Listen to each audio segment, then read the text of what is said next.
ಸ್ನೇಹಿತರೆ ನಮಸ್ತೆ. ಇತ್ತೀಚೆಗೆ ಧರ್ಮಸ್ಥಳದ ವಿರುದ್ಧ ಬಹಳ ದೊಡ್ಡ ಮಟ್ಟದಲ್ಲಿ ಷಡ್ಯಂತ್ರ ಮಾಡ್ತಾ ಇಡೀ ಧರ್ಮಸ್ಥಳದ ಹೆಸರನ್ನ ಕೆಡಿಸಬೇಕು, ಶ್ರೀ ಕ್ಷೇತ್ರಕ್ಕಿರ್ತಕ್ಕಂತ ಆ ನಂಬಿಕೆಯನ್ನ ಹಾಳು ಮಾಡಬೇಕು ಅಂತ ಹೇಳಿ, ಹಾಗೂ ಶ್ರೀ ಕ್ಷೇತ್ರವನ್ನ ಹೇಗಾದ್ರೂ ಮಾಡಿ ಧರ್ಮಸ್ಥಳವನ್ನ ಸರ್ಕಾರದ ಸುಪರ್ದಿಗೆ ವಹಿಸಬೇಕು ಅಂತ ಹೇಳಿ ಬಹಳ ದೊಡ್ಡ ಷಡ್ಯಂತ್ರವನ್ನ ಎಡಚರರು, ಜಿಹಾದಿಗಳು, ಮತಾಂತರಿಗಳು ಮಾಡ್ತಾ ಬಂದಿದ್ದಾರೆ.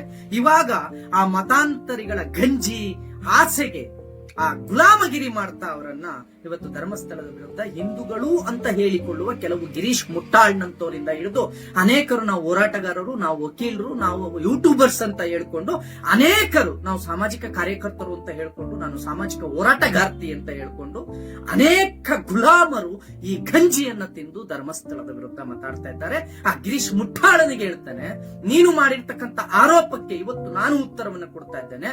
ಧರ್ಮಸ್ಥಳದ ವಿರುದ್ಧ ನೀನು ಬಂದಿದ್ದೇ ಆದ್ರೆ, ಧರ್ಮಸ್ಥಳವನ್ನ ಆ ಕ್ಷೇತ್ರವನ್ನ ಹಾಳು ಮಾಡ್ತೀನಿ ಅಂತ ನೀನು ಬಂದಿದ್ದೇ ಆದ್ರೆ, ಇಡೀ ಧರ್ಮ ಸೈನಿಕರು ಧರ್ಮಸ್ಥಳದ ಪರವಾಗಿ, ಶ್ರೀ ಕ್ಷೇತ್ರ ಮಂಜುನಾಥ ಸನ್ನಿಧಿಯ ಪರವಾಗಿ ನಾವು ನಿಂತಿರ್ತೇವೆ. ನಮ್ಮನ್ನೆಲ್ಲ ದಾಟಿ ನೀನು ಧರ್ಮಸ್ಥಳಕ್ಕೆ ಕಳಂಕವನ್ನ ತರಬೇಕಾಗತ್ತೆ, ಧರ್ಮಸ್ಥಳದ ವಿರುದ್ಧ ಅಪಪ್ರಚಾರವನ್ನ ಮಾಡಬೇಕಾಗತ್ತೆ. ಯಾಕೆ ಅಂತ ಅಂದ್ರೆ, ಸೈನಿಕರಾಗಿ ನಾವು ನಿಂತಿರ್ತೇವೆ, ನೀನು ಅದೆಂತದ್ದೇ ತೇಜೋದೆಯನ್ನ ನಮ್ಮ ವಿರುದ್ಧ ಮಾಡು. ಇವತ್ತು ಯಾರು ಧರ್ಮಸ್ಥಳದ ಪರ ನಿಲ್ತಾರೋ ಅವ್ರನ್ನೆಲ್ಲ ತೇಜೋದೆ ಮಾಡೋದು, ಅವರೆಲ್ಲರ ವಿರುದ್ಧ ಅಪಪ್ರಚಾರ ಮಾಡೋದು, ಇವರೊಂದು ಗ್ರೂಪ್ ಗಳನ್ನ ಮಾಡ್ಕೊಳ್ಳೋದು, ಸಾವಿರಾರು ಜನರನ್ನ ಸೇರಿಸಿ ವಾಟ್ಸ್ಆಪ್ ಗ್ರೂಪ್ ಗಳನ್ನ ಮಾಡ್ಕೊಂಡು ಬಹಳ ದೊಡ್ಡ ಷಡ್ಯಂತ್ರವನ್ನ ಮಾಡಿ ಯಾರು ಮಾತಾಡ್ತಾರೋ ಅವ್ರ ವಿರುದ್ಧ ಬಹಳ ದೊಡ್ಡ ಸಂಚು, ವೈಯಕ್ತಿಕವಾಗಿ ಅವರನ್ನ ತೇಜೋದೆ ಮಾಡೋದು. ನಿಮ್ಮ ವೈಯಕ್ತಿಕ ತೇಜೋದೆಗಳಿಗೆ ನಾನು ಮೆಟ್ಟು ಹಾಕ್ತೇನೆ. ಧರ್ಮಸ್ಥಳದ ಪರವಾಗಿ ನಾವೆಲ್ಲರೂ ನಿಂತಿರ್ತೇವೆ. ನಿನಗೆ ತಾಕತ್ತಿದ್ರೆ ಬಾ ಧರ್ಮಸ್ಥಳದ ಒಳಗಡೆ ಹೆಜ್ಜೆ ಇಡು ನೋಡೋಣ. ನಿನಗೆ ತಾಕತ್ತಿದ್ರೆ ಧರ್ಮಸ್ಥಳದ ಒಳಗೆ ಹೆಜ್ಜೆ ಇಟ್ಟು ಧರ್ಮಸ್ಥಳದ ವಿರುದ್ಧ ಮಾತಾಡು, ಹಾಗೂ ಒಪ್ಕೊಳ್ತೇವೆ. ಶ್ರೀ ಕ್ಷೇತ್ರ ಮಂಜುನಾಥ ಸ್ವಾಮಿಯ ಸನ್ನಿಧಾನದ ಪರವಾಗಿ ನಾವೆಲ್ಲರೂ ನಿಂತಿದ್ದೇವೆ. ಇದು ನಮ್ಮ ಕರ್ತವ್ಯ. ಸ್ನೇಹಿತರೆ, ನಿಮ್ಮೆಲ್ಲರಿಗೂ ಗೊತ್ತಿರಲಿ, ಧರ್ಮಸ್ಥಳ ಎಂತ ಅದ್ಭುತವಾದ ಕಾರ್ಯವನ್ನ ಮಾಡ್ತಾ ಇದೆ. ಇದು ಕೇವಲ ಒಂದು ದೇವಸ್ಥಾನವಾಗಿ ಮಾತ್ರ ಅಲ್ಲ ಸ್ನೇಹಿತರೆ. ಇವತ್ತು ಧರ್ಮಸ್ಥಳ ಕೇವಲ ಒಂದು ದೇವಸ್ಥಾನವಾಗಿ, ಅದು ಯಾವುದೋ ದಕ್ಷಿಣ ಕನ್ನಡ ಜಿಲ್ಲೆಗೆ ಮಾತ್ರ ಸೀಮಿತವಾಗಿಲ್ಲ. ಶ್ರೀಯುತ ಶ್ರೀ ವೀರೇಂದ್ರ ಹೆಗ್ಗಡೆ ಅವರು ಧರ್ಮಸ್ಥಳದ ಶ್ರೀ ಮಂಜುನಾಥ ಸ್ವಾಮಿಯ ಅಭಯ ಹಸ್ತವನ್ನ ರಾಜ್ಯದ ಪ್ರತಿಯೊಂದು ಹಳ್ಳಿಗೂ ಕೂಡ ತಲುಪಿಸಿದ್ದಾರೆ. ಅದು ಕೇವಲ ಭಕ್ತಿಯ ಅಥವಾ ಧಾರ್ಮಿಕ ಕ್ಷೇತ್ರವಾಗಿ ಮಾತ್ರ ಉಳಿದಿಲ್ಲ, ಅದೊಂದು ಸಾಮಾಜಿಕ ಕ್ಷೇತ್ರವಾಗಿದೆ. ಅಲ್ಲಿ ಯಾವುದೇ ಮತ, ಜಾತಿ, ಪಂಥ, ಭೇದ ಭಾವ ಇಲ್ಲದೆ ಸರ್ವರಿಗೂ ಕೂಡ ಒಂದು ಸೇವೆಯನ್ನು ಒದಗಿಸ್ತಕ್ಕಂಥ ಕೆಲಸವನ್ನ ಶ್ರೀಯುತ ವೀರೇಂದ್ರ ಹೆಗ್ಗಡೆ ಅವರು ಮಾಡಿಕೊಂಡು ಬಂದಿದ್ದಾರೆ. ಅಂತ ವೀರೇಂದ್ರ ಹೆಗ್ಗಡೆ ಅವರ ವಿರುದ್ಧ ಇವತ್ತು ಅಪಪ್ರಚಾರವನ್ನ ಮಾಡ್ತಾ, ಅವರ ಒಂದು ಕನಸಿನ ಕೂಸಾದ ಒಂದು ಅಭಿವೃದ್ಧಿ, ಧರ್ಮಸ್ಥಳ ಸಾವಿರಾರು ಅಭಿವೃದ್ಧಿಯನ್ನು ಮಾಡಿದೆ. ನಾನೇನಾದ್ರೂ ಅದ್ರ ಬಗ್ಗೆ ಹೇಳ್ತೀನಿ ಅಂತ ಹೋದ್ರೆ ಬರೀ ಲೀಸ್ಟ್ ಹೇಳೋದಕ್ಕೆ ಒಂದು ದಿನ ಬೇಕಾಗುತ್ತೆ. ಏನೇನು ಯೋಜನೆ ಬಗ್ಗೆ ಸಂಪೂರ್ಣವಾಗಿ ವಿವರಣೆ ಬೇಡ, ಒಂದೊಂದೇ ಯೋಜನೆಯ ಹೆಸರನ್ನು ಹೇಳ್ತೇನೆ ಅಂತ ಅಂದ್ರೂ ಕೂಡ ಇವತ್ತು ಪೂರ್ತಿ ಬೇಕಾಗುತ್ತೆ ಆ ಯೋಜನೆಗಳ ಹೆಸರನ್ನು ಹೇಳೋದಕ್ಕೆ. ಸ್ನೇಹಿತರೆ, ಅದರಲ್ಲಿ ಒಂದು ಯೋಜನೆಯಾದಂತ ಧರ್ಮಸ್ಥಳ ಸಂಘ ಅಂತ ನೀವೆಲ್ಲರೂ ಕೂಡ ಕರಿತೀರಾ. ಆ ಧರ್ಮಸ್ಥಳದ ಸಂಘದ ಒಂದು ಹೆಸರೇನು ಅಂತ ಅಂದ್ರೆ, ಶ್ರೀ ಕ್ಷೇತ್ರ ಧರ್ಮಸ್ಥಳ ರೂರಲ್ ಡೆವಲಪ್ಮೆಂಟ್ ಪ್ರಾಜೆಕ್ಟ್. ಈ ಪ್ರಾಜೆಕ್ಟ್ ಶ್ರೀ ವೀರೇಂದ್ರ ಹೆಗ್ಗಡೆ ಅವರ ಕನಸಿನ ಕೂಸು. ಯಾಕೆ ಅಂತ ಅಂದ್ರೆ, ಗ್ರಾಮದ ಪ್ರತಿಯೊಂದು ಹಳ್ಳಿಗೆ ಈ ಸೇವೆ ತಲುಪಬೇಕು, ಗ್ರಾಮ ಅಭಿವೃದ್ಧಿ ಆಗಬೇಕು, ಗ್ರಾಮೀಣ ಜನರು ಶಕ್ತರಾಗಬೇಕು. ಈ ಶ್ರೀ ಕ್ಷೇತ್ರ ಮಂಜುನಾಥ ಸನ್ನಿಧಿಯ ಮಂಜುನಾಥನ ಅಣ್ಣಪ್ಪನ ಅಭಯ ಹಸ್ತ ಪ್ರತಿ ಗ್ರಾಮಕ್ಕೆ ಹೋಗಿ ಅಲ್ಲಿರ್ತಕ್ಕಂಥ ಆ ರೈತರಿಗೆ, ಹೆಣ್ಣು ಮಕ್ಕಳಿಗೆ, ಆ ದೀನ ದಲಿತರಿಗೆ, ಅಲ್ಲಿರ್ತಕ್ಕಂಥ ಪ್ರತಿ ಒಂದು ಹಿಂದುಳಿದ ವರ್ಗಕ್ಕೆ ನಾವು ಅಭಯವಸ್ತವಾಗಬೇಕು, ಅವರಿಗೆ ಬೇಕಾದಂತ ಎಲ್ಲ ರೀತಿಯ ಸಹಾಯವನ್ನು ಮಾಡಬೇಕು ಅಂತ ಹೇಳಿ ಸ್ಥಾಪನೆ ಮಾಡಿದ್ದೆ ಶ್ರೀ ಕ್ಷೇತ್ರ Dharmasthala rural development project. Shri ಕ್ಷೇತ್ರ ಧರ್ಮಸ್ಥಳ ಗ್ರಾಮೀಣ ಅಭಿವೃದ್ಧಿ ಯೋಜನೆ ಅಂತ ಹೇಳಿ ಆರಂಭ ಮಾಡ್ತಾರೆ. ಈ ಯೋಜನೆಯ ಈ ಟ್ರಸ್ಟ್ ಅನ್ನ ರಿಜಿಸ್ಟರ್ ಮಾಡಿದ್ದು ಅವರು ಇಂಡಿಯನ್ ಟ್ರಸ್ಟ್ ಆಕ್ಟ್ ನಲ್ಲಿ. ಅಂದ್ರೆ ಇಂಡಿಯನ್ ಟ್ರಸ್ಟ್ ಆಕ್ಟ್ ನ ನೀವು ಸಂಪೂರ್ಣವಾಗಿ ಓದಿ, ಈ ಟ್ರಸ್ಟ್ಗೆ ಯಾವುದೇ ಲಾಭ ಬಂದ್ರೆ ಅದನ್ನ ವೈಯಕ್ತಿಕವಾಗಿ ಯಾರು ಕೂಡ ಬಳಸುವಂತಿಲ್ಲ, ಅದನ್ನ ಕೇವಲ ಸಮಾಜಕ್ಕೆ ಮಾತ್ರ ಬಳಸಬೇಕು. ಸ್ನೇಹಿತರೆ, ಈ ಮುಟ್ಟಾಳ, ಈ ಗಿರೀಶ್ ಮುಟ್ಟಾಳನ ಮತ್ತು ಅನೇಕರು ಅವರ ಆರೋಪ ಏನು ಅಂತ ಅಂದ್ರೆ, ಧರ್ಮಸ್ಥಳ ಸಂಘ ಇವತ್ತು ನಾವು ಭಕ್ತಾದಿಗಳು ಕಾಣಿಕೆ ರೂಪದಲ್ಲಿ ಮಂಜುನಾಥನ ಸನ್ನಿಧಿಯಲ್ಲಿ ಕಾಣಿಕೆ ಡಬ್ಬಿಯಲ್ಲಿ, ಉಂಡಿ ಡಬ್ಬಿಯಲ್ಲಿ ಹಾಕಿದಂತ ಅಥವಾ ದಾನದ ರೂಪದಲ್ಲಿ ಕೊಟ್ಟ ಹಣವನ್ನ ಇವರು ರೈತರಿಗೆ, ಅಲ್ಲಿರ್ತಕ್ಕಂಥ ಹೆಣ್ಣು ಮಕ್ಕಳಿಗೆ, ಮಹಿಳೆಯರಿಗೆ ಅಥವಾ ಮತ್ತಾವುದೋ ಹಿಂದುಳಿದ ವರ್ಗಗಳಿಗೆ ಹಣವನ್ನ ಕೊಟ್ಟು ಬಡ್ಡಿ ತೆಗೆದುಕೊಳ್ತಿದ್ದಾರೆ ಅಂತ. ಎಷ್ಟು ಮುಟ್ಟಾಳರು, ಎಷ್ಟು ದೊಡ್ಡ ಮಟ್ಟದಲ್ಲಿ ಈ ಆರೋಪವನ್ನು ಮಾಡ್ತಾ ಬರ್ತಾ ಇದ್ದಾರೆ ಅಂತ ಅಂದ್ರೆ, ಜನರಿಗೆ ಇದು ನಮ್ ದುಡ್ಡು, ನಾವು ಧರ್ಮಸ್ಥಳಕ್ಕೆ ಜನ ಹಾಕಿದ ದುಡ್ಡು, ಆ ದುಡ್ಡನ್ನ ಕೊಟ್ಟು ಸಾಲ ಕೊಟ್ಟು ಬಡ್ಡಿ ತಗೊಳ್ತಾ ಇದ್ದಾರೆ ಅಂತ ಹೇಳಿ ಆ ಕಲ್ಪನೆಯನ್ನ ಮಾಡ್ತಾ ಅವರಿಗೆ ಆ ಮನಸ್ಸಿನಲ್ಲಿ ಬಹಳ ದೊಡ್ಡ ಒಂದು ದ್ವೇಷವನ್ನ ಧರ್ಮಸ್ಥಳದ ಮೇಲೆ ಬಿತ್ತಿಸ್ತಾ ಇದ್ದಾರೆ. ಇದು ಬಹಳ ದೊಡ್ಡ ಅಪಪ್ರಚಾರ. ಸ್ನೇಹಿತರೆ, ನಿಮ್ಮೆಲ್ಲರಿಗೂ ಕೂಡ ಗೊತ್ತಿರಲಿ, ಧರ್ಮಸ್ಥಳದ ಹುಂಡಿಯ ದುಡ್ಡಿನಿಂದ, ಭಕ್ತರು ಹಾಕಿದ ಕಾಣಿಕೆಯ ಹಣದಿಂದ ಯಾವೊಬ್ಬನಿಗೂ ಕೂಡ ಧರ್ಮಸ್ಥಳದ ಸಂಘದಲ್ಲಿ ಸಾಲವನ್ನು ಕೊಟ್ಟಿಲ್ಲ, ಸಾಲ ಕೊಟ್ಟು ಬಡ್ಡಿಯನ್ನ ತೆಗೆದುಕೊಂಡಿಲ್ಲ. ಇದು ನಿಮ್ಮೆಲ್ಲರಿಗೂ ಕೂಡ ಗೊತ್ತಿರಲಿ. ಸ್ನೇಹಿತರೆ, ಧರ್ಮಸ್ಥಳದ ಈ ಶ್ರೀ ಕ್ಷೇತ್ರ ಧರ್ಮಸ್ಥಳ ರೂರಲ್ ಡೆವಲಪ್ಮೆಂಟ್ ಪ್ರಾಜೆಕ್ಟ್ ಏನಿದೆ, ಈ ಟ್ರಸ್ಟ್ ನ ಅಡಿಯಿಂದ ಪ್ರತಿ ಹಳ್ಳಿಯಲ್ಲಿ ಸಂಘವನ್ನ ಸ್ಥಾಪಿಸುವ ಕೆಲಸವನ್ನ ಇದು ಮಾಡಿದೆ. ಸ್ವಸಹಾಯ ಸಂಘಗಳನ್ನ ಸ್ಥಾಪಿಸಬೇಕು ಅಂತ ಹೇಳಿ ಗ್ರಾಮಗಳಿಗೆ ಹೋಗಿ ಒಂದು ಸಂಘವನ್ನ ಸ್ಥಾಪನೆ ಮಾಡ್ಕೊಳ್ಳಿ, ಅದಕ್ಕೆ ಬೇಕಾಗಿರ್ತಕ್ಕಂಥ ಎಲ್ಲ ರೀತಿಯ ಸಕಲ ಸೌಕರ್ಯಗಳನ್ನ ನಾವು ಮಾಡಿಕೊಡ್ತೇವೆ, ನಾವು ಸೇವೆ ಒದಗಿಸ್ತೇವೆ. ಧರ್ಮಸ್ಥಳದಿಂದ ನಾವು ಬಂದಿದ್ದೀವಿ. ಧರ್ಮಸ್ಥಳದ ವೀರೇಂದ್ರ ಹೆಗ್ಗಡೆ ಅವರ ಶ್ರೀ ಕ್ಷೇತ್ರ ಧರ್ಮಸ್ಥಳ DRDP ಕಡೆಯಿಂದ ನಾವು ಬರ್ತೇವೆ, ನಾವು ನಿಮಗೆ ಬೇಕಾದ ಎಲ್ಲ ರೀತಿಯ ಸಹಾಯವನ್ನ ಮಾಡ್ತೇವೆ, ನೀವು ಒಂದು ಸಂಘವನ್ನ ಸ್ಥಾಪನೆ ಮಾಡ್ಕೊಳ್ಳಿ ಅಂತೇಳಿ ಆ ಗ್ರಾಮದಲ್ಲಿ ಒಂದು 10 ಜನರನ್ನ ಸೇರಿಸಿ ಸಂಘವನ್ನ ಮಾಡಿ, ಆ ಸಂಘವನ್ನ ಅಲ್ಲೇ ಬ್ಯಾಂಕಿನಲ್ಲಿ, ಅವರ ಸ್ಥಳೀಯ ಬ್ಯಾಂಕಿನಲ್ಲಿ ಅದಕ್ಕೊಂದು CC ಖಾತೆಯನ್ನ ಮಾಡಿಸ್ತಾರೆ. ಮತ್ತೆ ಇದೇ ಧರ್ಮಸ್ಥಳದ ಸಂಘದವರು ಬ್ಯಾಂಕಿಗೆ ಹೋಗ್ತಾರೆ. ಬ್ಯಾಂಕ್ನವ್ರಿಗೊಂದು ಕುಂತ್ಕೊಂಡು, ನೋಡಿ ಆ ಹಳ್ಳಿಯಲ್ಲಿ ಒಂದು ಸಂಘ ಸ್ಥಾಪನೆ ಆಗಿದೆ, ಆ ಸಂಘಕ್ಕೆ ಸಾಲವನ್ನು ಕೊಡಿ. ಅವರು ಹಳ್ಳಿಯವರು, ಅವರು ಆ ಸಂಘದಲ್ಲಿ ಒಂದು 10 ಜನ ಇದ್ದಾರೆ, ನೀವೊಂದು 10 ಲಕ್ಷ ಕೊಟ್ರೆ ಅವರೆಲ್ಲರೂ ಕೂಡ ಅದನ್ನ ಹಂಚಿಕೊಳ್ತಾರೆ. ಹಂಚಿಕೊಂಡು ಅದರಿಂದ ಸಣ್ಣ ಉದ್ಯಮವನ್ನು ಆರಂಭ ಮಾಡ್ತಾರೆ. ರೈತರು ಕೃಷಿಗೆ ಬೇಕಾದಂತಹ ಯಂತ್ರೋಪಕರಣಗಳನ್ನ ತೆಗೆದುಕೊಳ್ತಾರೆ. ಮಹಿಳೆಯರು ತಮಗಿರ್ತಕ್ಕಂಥ ಕಷ್ಟವನ್ನ ಬಗೆಹರಿಸಿಕೊಳ್ತಾರೆ. ಅವರು ಮರುಪಾವತಿಯನ್ನ ಮಾಡ್ತಾರೆ. ಅದಕ್ಕೆ ನಾನು ಗ್ಯಾರಂಟಿ ಅಂತ ಇದೇ ಶ್ರೀ ಕ್ಷೇತ್ರದ ವೀರೇಂದ್ರ ಹೆಗ್ಗಡೆ ಅವರು ಬ್ಯಾಂಕಿಗೆ ಒಂದು ಮಾತು ಹೇಳಿದ್ದರಿಂದ ಇವತ್ತು ರಾಜ್ಯಾದ್ಯಂತ, ಸ್ನೇಹಿತರೆ, ಇವತ್ತು ರಾಜ್ಯಾದ್ಯಂತ 64,000 ಸಂಘಗಳನ್ನ ಈ ಟ್ರಸ್ಟ್ ಸ್ಥಾಪನೆ ಮಾಡಿಸಿದೆ. ಇವರು ಹೋಗಿ 64,000 ಸಂಘಗಳನ್ನ ಸ್ಥಾಪನೆ ಮಾಡಿಸಿದ್ದಾರೆ. ಈ 64,000 ಸಂಘಗಳಿಗೂ 64,000 ಪ್ರತ್ಯೇಕ ಅಕೌಂಟ್ಗಳಿದಾವೆ, ಖಾತೆಗಳಿದಾವೆ. ಈ ಖಾತೆಗೂ ಧರ್ಮಸ್ಥಳಕ್ಕೂ ಯಾವ ಸಂಬಂಧ ಇಲ್ಲ, ಯಾವುದೇ ರೀತಿಯ ಸಂಬಂಧ ಇಲ್ಲ. ಈ ಖಾತೆಗೆ ಸಾಲ ಕೊಡಿಸ್ತಾ ಇರೋದಕ್ಕೆ ಶುರುಟಿ ಕೊಟ್ಟಿರೋದು, ಆಧಾರವಾಗಿರ್ತಕ್ಕಂಥದ್ದು ಶ್ರೀಯುತ ಶ್ರೀ ವೀರೇಂದ್ರ ಹೆಗ್ಗಡೆ ಅವರು.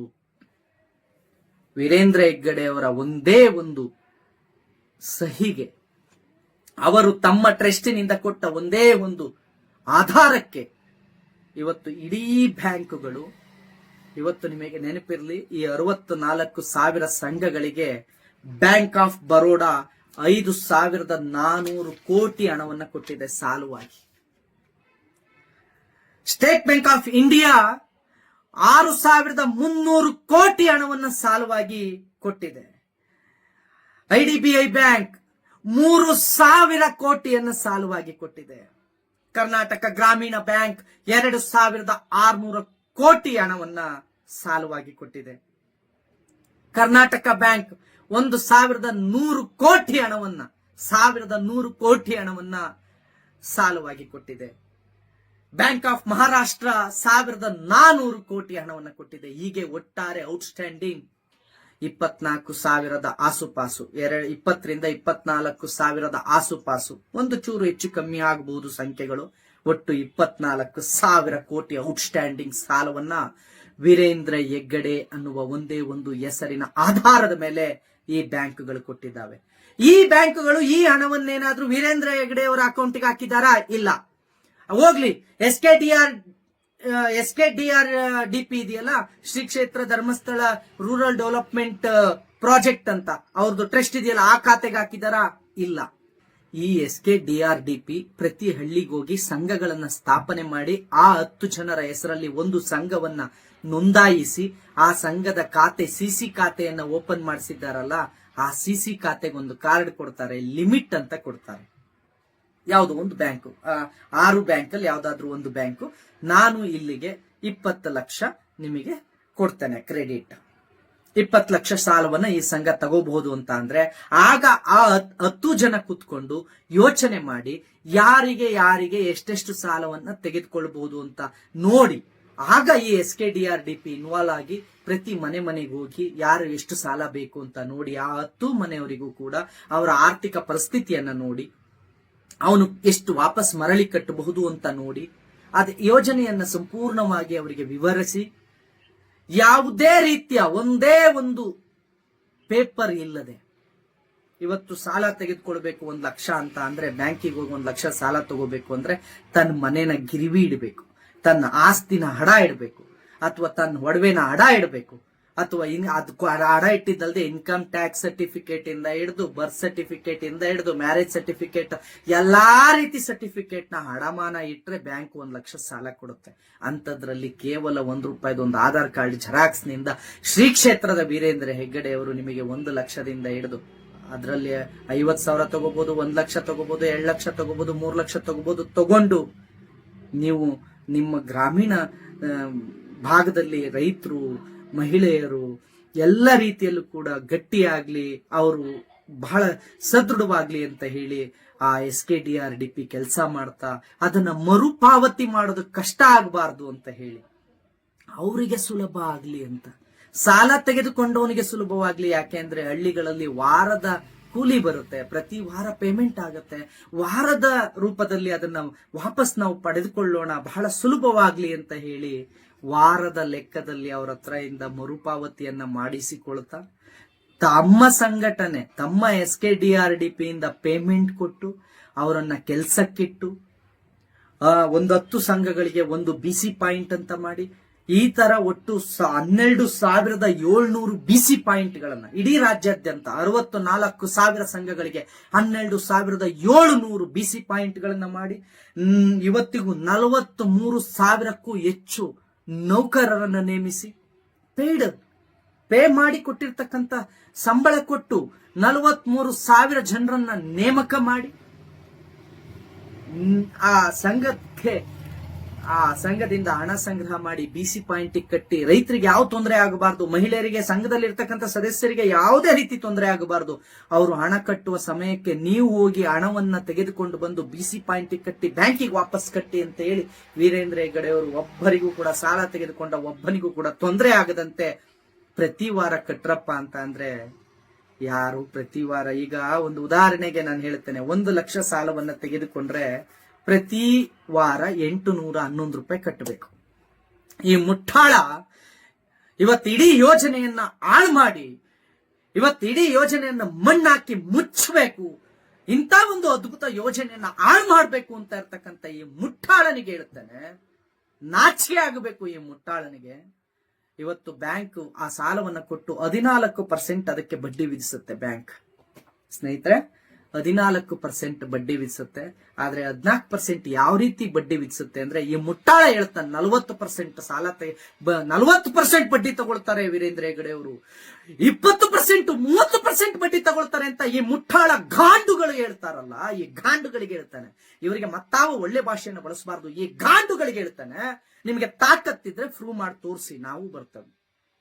ಸ್ನೇಹಿತರೆ, ನಾನು ಆ ದಾಖಲೆ ಸಮೇತ ಹಾಕ್ತೀನಿ ನೋಡಿ ಅವ್ರದ್ದು ಹೇಗಿರುತ್ತೆ ಸಂಘದಲ್ಲಿ ಅಂತ. ಡಿಜಿಟಲೀಕರಣ, ಯಾರಿಗೂ ವೈಯಕ್ತಿಕವಾಗಿ ತೆಗೆದುಕೊಂಡೋಗಿ ನಗದು ರೂಪದಲ್ಲಿ ಹಣವನ್ನ ಕೊಡೋದಿಲ್ಲ. ಡಿಜಿಟಲ್ ಆಗಿ ಅವನು 1 ಲಕ್ಷ ಸಾಲ, 5 ಲಕ್ಷ ಸಾಲ, 10 ಲಕ್ಷ ಸಾಲ ಅಂದ್ರೆ ನಗದು ರೂಪದಲ್ಲಿ ಅವನ ಖಾತೆಗೆ ಹೋಗೋದು, ನಗದು ರೂಪದಲ್ಲಿ ಅವನ ಕೈ ಕೊಡೋದಿಲ್ಲ. ಡಿಜಿಟಲ್ ಆಗಿ ಬಯೋಮೆಟ್ರಿಕ್, ಅವನು ಒಂದು ತಂಬ ಹಾಕಿ ಬಯೋಮೆಟ್ರಿಕ್ ಆಗಿ ಅವನ ಖಾತೆಗೆ ಸಾಲ ತೆಗೆದುಕೊಂಡ ಸಾಲದ ಹಣ ಅವನ ಖಾತೆಗೆ ಹೋಗಿ ಬೀಳುತ್ತೆ. ವಾಪಸ್ ಕಟ್ಟಬೇಕಾದ್ರೆ ಅವನ ಖಾತೆಯಿಂದ ಕಟ್ಟಕ್ಕಾಗಲ್ಲ. ಅವನು ಪ್ರತಿ ವಾರ 800 ರೂಪಾಯಿ ಕಟ್ಲಿ. 1 ಲಕ್ಷ ಸಾಲ ತಗೊಂಡ್ರೆ 811 ರೂಪಾಯಿಗೆ 150, ನೀವೇ ಲೆಕ್ಕ ಹಾಕಿ. 811 ರೂಪಾಯಿಗೆ 150 ವಾರ ಕಟ್ಟಬೇಕು ಅಂದ್ರೆ 3 ವರ್ಷ ಕಟ್ಟಬೇಕು. 811 ಇಂಟು 150 ಅಂದ್ರೆ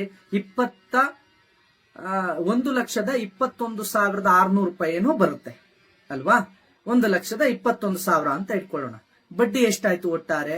21,000 ಆಯ್ತು. 3 ವರ್ಷಕ್ಕೆ 1 ಲಕ್ಷಕ್ಕೆ ಬಡ್ಡಿ ಆಗಿದ್ದು 21,000. ಹಾಗಾದ್ರೆ 14% ಅಂದ್ರೆ ಜಾಸ್ತಿ ಆಗ್ಬೇಕಾಗಿತ್ತಲ್ಲ, ಯಾಕೆ ಇಷ್ಟು ಕಮ್ಮಿ ಆಯ್ತು ಅಂತ ಅಂದ್ರೆ ಇದು ಕಟ್ ಇಂಟ್ರೆಸ್ಟ್ ಅಂತ ಹೇಳ್ತೇವೆ. ಅವನು ಪ್ರತಿ ತಿಂಗಳು ಕಟ್ಟುತ್ತಾ ಹೋದಂತೆ ಪ್ರಿನ್ಸಿಪಲ್ ಅಮೌಂಟ್ ಕಮ್ಮಿ ಆಗ್ತಾ ಇರುತ್ತೆ, ಹಾಗಾಗಿ ಬಡ್ಡಿ ದರವು ಕೂಡ ಕಮ್ಮಿ ಆಗುತ್ತೆ. ಅವನು ಒಟ್ಟಾರೆ 1 ಲಕ್ಷಕ್ಕೆ 3 ವರ್ಷಕ್ಕೆ ಕಟ್ಟುವ ಬಡ್ಡಿ 21,000 ಅಂದ್ರೆ 7,000 ಪ್ರತಿ ವರ್ಷಕ್ಕೆ. ಹೀಗೆ ಇರುವಂತ ಅತ್ಯುನ್ನತವಾದಂತಹ, ಅದು ಕೂಡ ಯೋಚನೆ ಮಾಡಿ ಸ್ನೇಹಿತರೆ, ಇದನ್ನು ತೆಗೆದುಕೊಂಡು ಹೋಗೋಕೆ ಸಂಘದಿಂದ ಆ ಹಣವನ್ನ ಪ್ರತಿ ವಾರ ಇವರು ಒಂದು ಸಂಘ ಸೇರ್ತಾರೆ, ಆ ಸಂಘದಲ್ಲಿ ಆ ಹಣವನ್ನ ಕಟ್ತಾರೆ, ಅಲ್ಲಿಂದ ತೆಗೆದುಕೊಂಡು ಬಂದು ಬ್ಯಾಂಕಿಗೆ ಕಟ್ಟೋದು ಕೂಡ SKDRDP. SKDRDP ಯಾಕೆ ಇವತ್ತು ಇಷ್ಟು ಕೆಲಸ ಮಾಡ್ತಾ ಇದೆ? 45,000 ಜನರನ್ನ ಕೆಲಸಕ್ಕಿಟ್ಟು ಯಾಕೆ ವೀರೇಂದ್ರ ಹೆಗ್ಗಡೆ ಅವರಿಗೆ ಕೆಲಸ ಮಾಡಿಸ್ತಿದ್ದಾರೆ ಅಂದ್ರೆ ತುಂಬಾ ಸುಲಭವಾಗ್ಲಿ ಅಂತ. ಸ್ನೇಹಿತರೆ, ಈ ಕೆಲಸ ಮಾಡಿದಾಗ ಅವರಿಗೇನು ತುಂಬಾ ಜನ ಕೇಳಬಹುದು, ಈಗ ಕಮಿಷನ್ ಬರುತ್ತೆ ಅಂತ. ಸ್ನೇಹಿತರೆ, ಯೋಚನೆ ಮಾಡಿ, ಈ ಸಂಘವನ್ನ ಸ್ಥಾಪನೆ ಮಾಡಿ ಆ ಕೆಲಸವನ್ನ ಮಾಡಿಸಿದ್ದಕ್ಕಾಗಿ ಆ ಬ್ಯಾಂಕ್ ಏನ್ ಮಾಡುತ್ತೆ, ಅವರು ತೆಗೆದುಕೊಂಡಂತ ಆ 14% ಅಲ್ಲಿ 9% ಬ್ಯಾಂಕ್ ಇಟ್ಕೊಂಡು ಉಳಿದ 5% ಅನ್ನ ಟ್ರಸ್ಟಿಗೆ ಕೊಡ್ತಾರೆ. ಯಾವ ಟ್ರಸ್ಟಿಗೆ? ಶ್ರೀ ಕ್ಷೇತ್ರ ಧರ್ಮಸ್ಥಳ ರೂರಲ್ ಡೆವಲಪ್ಮೆಂಟ್ ಪ್ರಾಜೆಕ್ಟ್ ಅಂತ ಏನು ಈ ಟ್ರಸ್ಟ್ ಇದೆಯಲ್ಲ, ಈ 64,000 ಸಂಘಗಳನ್ನ ಮಾಡಿಸಿದಾರಲ್ಲ, ಹೋಗಿ ಈ ಟ್ರಸ್ಟಿಗೆ ಕೊಡ್ತಾರೆ. ಆ 5% ಏನ್ ಕೊಡ್ತಾರಲ್ಲ, ಆ 5% ಹಣದಲ್ಲೇ 45,000 ಜನರಿಗೆ ಕೆಲಸ ಕೊಟ್ಟು 12,700 BC ಪಾಯಿಂಟ್ಗಳನ್ನು ಮಾಡಿ ಅಲ್ಲಲ್ಲಿ ಬಾಡಿಗೆ ಕಟ್ಟಿ, ಏನ್ 12,700 BC ಪಾಯಿಂಟ್ಗಳಿದಾವಲ್ಲ ಅದಕ್ಕೆ ಬಾಡಿಗೆ ಕಟ್ಟಿ, ಲೈಟ್ ಬಿಲ್ಲು ಕರೆಂಟ್ ಬಿಲ್ಗಳನ್ನು ಕಟ್ಟಿ, ಆಮೇಲೆ ತಗೊಂಡು ಅಲ್ಲಿಂದ ಹೋಗಿ ಹಣ ಕಲೆಕ್ಟ್ ಮಾಡ್ಕೊಂಡ್ ಬರೋದಕ್ಕೆ ವ್ಯಾನ್ಗಳಿದಾವಲ್ಲ, ಆ ವ್ಯಾನ್ಗಳು ಹೋಗಿ ಹಣ ಕಲೆಕ್ಟ್ ಮಾಡ್ಕೊಂಡ್ ಬಂದು ಬ್ಯಾಂಕಿಗೆ ಕಟ್ಟುವಂತ ಕೆಲಸ ಮಾಡಿ, ಇಷ್ಟೆಲ್ಲ ಕೆಲಸ ಮಾಡ್ತಾರಲ್ಲ, ಇಷ್ಟೆಲ್ಲ ಕೆಲಸ ಮಾಡೋದಕ್ಕೆ ಆ ಹಣ ಬಳಕೆ ಆಗುತ್ತೆ. ಅದ್ರಲ್ಲೂ ಹಣ ಉಳಿಯುತ್ತೆ. ಪ್ರತಿ ವರ್ಷ ಸ್ವಲ್ಪ ಹಣ ಉಳಿದಾಗ ಆ ಹಣದಲ್ಲಿ ಏನ್ ಮಾಡ್ತಾ ಇದ್ದಾರೆ ಅಂತ ಅಂದ್ರೆ ಸ್ನೇಹಿತರೆ, ಬಹಳ ದೊಡ್ಡ ಕೆಲಸ. ಇವತ್ತು ಇದೇ SKDRDP ಇಂದ ವಿದ್ಯಾರ್ಥಿ ನಿಧಿ ಅಂತ ಹೋಗುತ್ತೆ. ನಿಮಗೆ ಗೊತ್ತಿಲ್ಲ, ಒಟ್ಟು ನಾನು ಹೇಳ್ತೇನೆ ಏನೇನು ಮಾಡ್ತಾರೆ ಅಂತ. ನಿಮಗೆ ಈ ಸರ್ಕಾರವೇ ಇಷ್ಟು ವಿದ್ಯಾರ್ಥಿ ವೇತನವನ್ನ ಕೊಡೋದಕ್ಕೆ ಸಾಧ್ಯ ಇಲ್ಲ. ಇವತ್ತು 45 ಕೋಟಿಗೂ ಹೆಚ್ಚು ಹಣವನ್ನ ಕೇವಲ 1 ವರ್ಷದಲ್ಲಿ ವಿದ್ಯಾರ್ಥಿ ಶಿಷ್ಯ ವೇತನ ಅಂತ ಕೊಡ್ತಾರೆ. ಪ್ರತಿ ತಿಂಗಳು ಕೊಡ್ತಾರೆ ಶಿಷ್ಯ ವೇತನ ಅಂತ. ಆಮೇಲೆ ಪ್ರತಿ ತಿಂಗಳು ಮಾಶಾಸನ ಅಂತ ಕೊಡ್ತಾರೆ. ಹಿರಿಯರಿಗೆ, ಗೃಹಿಣಿಯರಿಗೆ, ವಿಧವೆಯರಿಗೆ ಮಾಶಾಸನ ಅಂತ ಕೊಡ್ತಾರೆ. ಇದು ಹತ್ತತ್ರ 15 ಕೋಟಿಗೂ ಹೆಚ್ಚು ಪ್ರತಿ ವರ್ಷ ಕೊಡ್ತಾರೆ. ಅದಾದ್ಮೇಲೆ ಕೆರೆಗಳನ್ನ ಅಭಿವೃದ್ಧಿ ಮಾಡ್ತಾರೆ. ಕೆರೆಗಳನ್ನ ಅದಕ್ಕೆ ಬೇಕಾಗಿರ್ತಕ್ಕಂಥ ಕೊಡುಗೆಯನ್ನ ಕೊಡ್ತಾರೆ. ಅದಾದ್ಮೇಲೆ ಅಂಗವಿಕಲರಿಗೆ ಅದಕ್ಕೆ ಬೇಕಾಗಿರ್ತಕ್ಕಂಥ, ಅವರಿಗೆ ಬೇಕಾಗಿರುವಂತ ವೀಲ್ ಚೇರ್ಗಳಾಗಿರ್ಬೋದು, ಬೇರೆ ಬೇರೆ ಅವರಿಗೆ ಏನು ಬೇಕು ಅದನ್ನ ಕೊಡ್ತಾ ಇದ್ದಾರೆ. ಆಮೇಲೆ ಹಿಂದೂ ರುದ್ರಭೂಮಿಗಳನ್ನ ಸ್ಥಾಪನೆ ಮಾಡ್ಕೊಳ್ಳೋದಕ್ಕೆ ಬೇಕಾದಂತಹ ಹಣವನ್ನ ಇವರೇನು ಕಮಿಷನ್, ಇವರು ವೀರೇಂದ್ರ ಹೆಗ್ಗಡೆ ಅವರು ತಿಂತಿದ್ದಾರೆ ಕಮಿಷನ್, ಬಡ್ಡಿ ದುಡ್ಡು ಅಂತಾರಲ್ಲ, ನಾಚಿಕೆ ಆಗಬೇಕು ಅವರಿಗೆ. ಇದಕ್ಕೆ ಕೊಡ್ತಾರೆ. ಆಮೇಲೆ ಪ್ರಕೃತಿ ವಿಕೋಪ ಆದಾಗ ಮನೆಗಳನ್ನ ಕಟ್ಟಿಕೊಳ್ಳೋದಕ್ಕೆ ಹಣ ಕೊಡ್ತಾರಲ್ಲ, ಇದೇ SKDRDP ಇಂದ ಕೊಡ್ತಾ ಇರೋದು. ಸ್ನೇಹಿತರೆ, ಅಷ್ಟೇ ಅಲ್ಲ, ಸಮುದಾಯ ಭವನಗಳು, ಆಮೇಲೆ ನಿಮಗೆ ಗೊತ್ತಿರಲಿ, ನೀವು ಭಜನಾ ಮಂದಿರಗಳನ್ನ ಕಟ್ಕೊಳ್ತಾ ಇದ್ದೀರಿ, ಅದಕ್ಕೆ ಇಲ್ಲಿಂದನೇ ಹಣ ಕೊಡ್ತಾ ಇದ್ದಾರೆ. ಅಷ್ಟೇ ಅಲ್ಲ, 4,000 ಹಾಲು ಒಕ್ಕೂಟ ಕೇಂದ್ರಗಳು, ಇವತ್ತು ಹಳ್ಳಿಗಳಲ್ಲಿ ಹಾಲು ಒಕ್ಕೂಟ ಕೇಂದ್ರಗಳನ್ನ ಸ್ಥಾಪನೆ ಮಾಡ್ಕೊಂಡಿದ್ದಾರೆ ಅನೇಕರು. ಆ ಬಿಲ್ಡಿಂಗ್ ಅನ್ನ ಕಟ್ಕೊಂಡಿದ್ದಾರೆ. ಆ ಹಾಲು ಒಕ್ಕೂಟ ಸಂಘದ ಬಿಲ್ಡಿಂಗ್ ಅನ್ನ ಇದುವರೆಗೂ 4,500 ಹಾಲು ಒಕ್ಕೂಟದ ಆ ಬಿಲ್ಡಿಂಗ್ ಗಳನ್ನ, ಆ ಮನೆಗಳನ್ನ ಕಟ್ಕೊಳ್ಳೋದಕ್ಕೆ, ಹಾಲು ಒಕ್ಕೂಟದ ಬಿಲ್ಡಿಂಗ್ ಏನಿದೆ, ಹಾಲು ಅಳಿಯೋದಕ್ಕೆ ಒಂದು ಕೇಂದ್ರ ಅಂತ ಸ್ಥಾಪನೆ ಮಾಡ್ಕೊಳ್ತಾರಲ್ಲ, ಅದನ್ನ ಕಟ್ಟಿಕೊಳ್ಳೋದಕ್ಕೆ ಹಣ ಕೊಟ್ಟಿದ್ದಾರೆ. ನೋಡಿ, ಬಹಳ ದೊಡ್ಡ ಇದು ಅಂದ್ರೆ 6,400 ಶಾಲಾ ಕಟ್ಟಡಗಳಿಗೆ 6,400 ಶಾಲೆಗಳಿಗೆ ಕಟ್ಟಡ ನಿರ್ಮಾಣಕ್ಕೆ ಧನ ಸಹಾಯವನ್ನು ಕೊಟ್ಟಿದ್ದಾರೆ. ಅನೇಕ ರೀತಿಯಲ್ಲಿ ನಿಮಗೆ ಗೊತ್ತಿರಲಿ, ಇವತ್ತು ಬಹಳ ದೊಡ್ಡದಲ್ಲಿ ಏನಂತ ಅಂದ್ರೆ ಸ್ನೇಹಿತರೆ, ಸರ್ಕಾರಿ ಶಾಲೆಗಳು ಒಬ್ಬ ಶಿಕ್ಷಕ ಇರುವಂತಹ ಜಾಗದಲ್ಲಿ ಧರ್ಮಸ್ಥಳ ಏನ್ ಮಾಡುತ್ತೆ, ಮತ್ತೊಬ್ಬ ಶಿಕ್ಷಕನನ್ನ ತನ್ನ ಪೇಮೆಂಟ್ ಕೊಟ್ಟು ನೇಮಿಸುತ್ತೆ. ಇವತ್ತು ಅತಿ ಹೆಚ್ಚು ಶಿಕ್ಷಕರು ಸರ್ಕಾರದಿಂದ ನೇಮಿಸಿರುವುದನ್ನು ಬಿಟ್ಟರೆ 2ನೇ ಸ್ಥಾನ ಶ್ರೀ ಕ್ಷೇತ್ರ ಧರ್ಮಸ್ಥಳದಿಂದ ಸರ್ಕಾರಿ ಶಾಲೆಗೆ ಶಿಕ್ಷಕರು ನೇಮಕರಾಗಿದ್ದಾರೆ. ಇಷ್ಟೆಲ್ಲ ಕೆಲಸ ಇದು ಹೇಳ್ತಾ ಹೋದ್ರೆ ನನಗೆ ನಿಜವಾಗ್ಲೂ ಶುದ್ಧ ಗಂಗಾ ಯೋಜನೆ, ಕಾಯಕ ವಿಪತ್ತು, ಇದು ವಿಪತ್ತು ಕಾರ್ಯಕ್ರಮ, ಆಮೇಲೆ ಕೈಗಾರಿಕಾ ತರಬೇತಿ, ಮಧ್ಯವರ್ಧನೆ ಶಿಬಿರ, ಪ್ರಕೃತಿ ಸಂರಕ್ಷಣೆಗೆ ಗಿಡ ನೆಡುವಂಥದ್ದು, ಶಾಲೆಗಳಿಗೆ ಮೈದಾನ, ಆಟೋಪಕರಣ ಮಾಡುವಂಥದ್ದು, ಶಾಲೆಗಳಿಗೆ ಬೆಂಚ್ ಕೊಡುವಂಥದ್ದು, 1, 2, 3, 4 ಎಷ್ಟು ಕೆಲಸಗಳನ್ನ ಹೇಳೋಣ. ಈ ಎಲ್ಲ ಕೆಲಸಗಳನ್ನ ಮಾಡ್ತಾ ಇರತಕ್ಕಂಥದ್ದು SKDRDP ವತಿಯಿಂದ. ಈ ಮುಟ್ಟಾಳ ಗಿರೀಶ್ ಮುಟ್ಟಾಳ, ನಿನಗೆ ತಾಕತ್ತಿದ್ರೆ ಬಂದು ಸಾಕ್ಷಿ ಸಮೇತ ತೋರ್ಸು. ನಾಚಿಕೆ ಆಗಬೇಕು ನಿನಗೆ.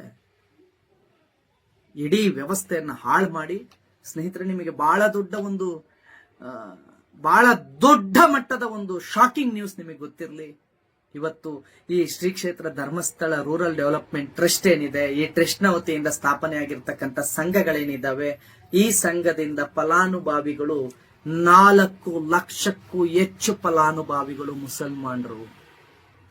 ಇವತ್ತು ಇದೇ ಧರ್ಮಸ್ಥಳ ಸಂಘದಿಂದ 4 ಲಕ್ಷಕ್ಕೂ ಹೆಚ್ಚು ಮುಸಲ್ಮಾನರು ಸಾಲವನ್ನ ತೆಗೆದುಕೊಂಡು ಫಲಾನುಭವಿಗಳಾಗಿದ್ದಾರೆ. ಆದ್ರೆ ಧರ್ಮಸ್ಥಳದ ವಿರುದ್ಧ ಯಾರೋ ಸಂಘದ ವಿರುದ್ಧ ಅಪಪ್ರಚಾರ ಮಾಡಬೇಕಾದ್ರೆ ಒಬ್ಬ ಮುಸಲ್ಮಾನ್ ಸಂಘದ ಪರವಾಗಿ ನಿಂತು ಮಾತಾಡ್ಲಿಲ್ಲ. ನಮಗೆ ಬಹಳ ಬೇಸರ ಆಗುತ್ತೆ. ಇಂತಹ ಕೃತಜ್ಞತೆ ಇಲ್ಲದಂತ ಕೃತಜ್ಞತೆ ಹೀನರಾದವರಿಗೆ ನಾವು ಸಾಲ ಕೊಡಬೇಕಿತ್ತ ಅಂತ. ಆದ್ರೂ ಕೂಡ ಪೂಜ್ಯರು ಜಾತಿ, ಪಂಥ, ಮತ ಭೇದಗಳನ್ನ ನೋಡದೆ ಸರ್ವರಿಗೂ ಕೂಡ ಸೇವೆ ಒದಗಿಸ್ತಾ ಎಲ್ಲರಿಗೂ ಕೂಡ ಕೊಟ್ಟಿದ್ದಾರೆ. ಸರ್ವಧರ್ಮವನ್ನ ಪಾಲಿಸ್ತಾ ಇರ್ತಕ್ಕಂಥ ಏಕೈಕ ಕ್ಷೇತ್ರ ಯಾವ್ದಾದ್ರು ಇದ್ರೆ ಅದು ಧರ್ಮಸ್ಥಳ.